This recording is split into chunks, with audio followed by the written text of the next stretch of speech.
When you say women's rights are human rights, we also know that the agenda, the global agenda for human rights is not where we want it to be right now. There's a lot of hypocrisy coming from my own country.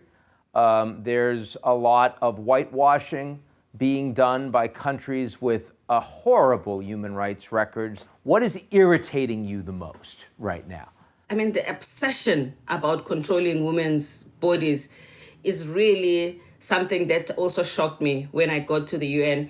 It is an issue in every commission on the status of women. It doesn't matter what the theme is. That always comes up as one issue that divides countries. So if you consider that women's reproductive rights and health are so fundamental to women's ability to prosper, to progress, for women not to have the freedom in every country to have access to contraceptive, to make decisions about their body the way they want to.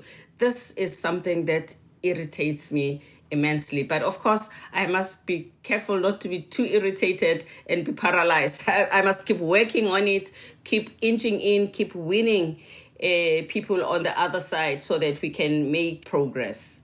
No, the point, it's important because so many people think that, okay, you move from being a developing country to a developed country as if everyone inexorably is always on the same path. And yet, we see that actually you can backslide quite a bit on many of these issues. Look at what's happening in many states across the United States right now. I mean, on fundamental issues of reproductive health, countries are moving in a direction that you would think would not be possible right now. Yeah, absolutely. There is a lot of things that have shocked me here. I just look at the way there is an effort to strip people of their voting rights.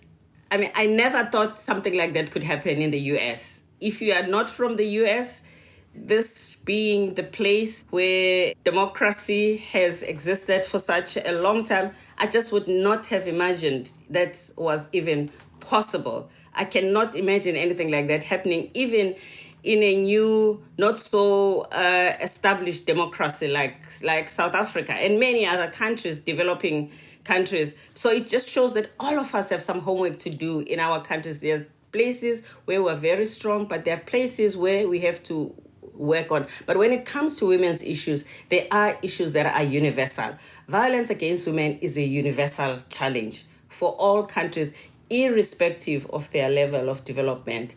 Underrepresentation of women is a challenge for all countries. And when you think about underrepresentation of women, there is a correlation between underrepresentation of women and slow development in all areas. Because when you have less women, you do not have fighters inside the room who are continuously pushing the envelope and pushing the agenda.